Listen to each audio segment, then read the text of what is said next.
That's a great question. So typically what you want to do is start with 20 degrees. If it's a pocket knife. Now not all pocket knives are going to be at 20 degrees. Most of the time the manufacturers do set their pocket knives at 20. Now it's going to fluctuate, but this is what you're going to do. You get your handy dandy square Sharpies. And you take your Sharpie and you're going to mark right across that whole edge. Now it's completely blacked out. Shiny, blacked out. And what you're going to do from there is you're going to set your knife on that 20 degrees, get your angle kind of set, move it off, and just do a pass.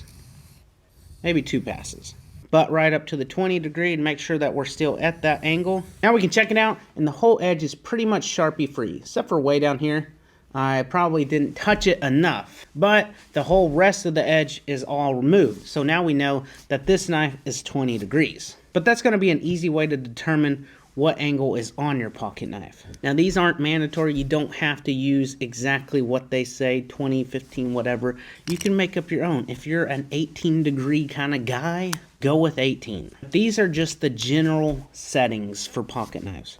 You can honestly practice freehanding all on your own. This will probably be your best friend for the beginning. I still use it a lot too. It helps finding an angle that you're not quite sure of.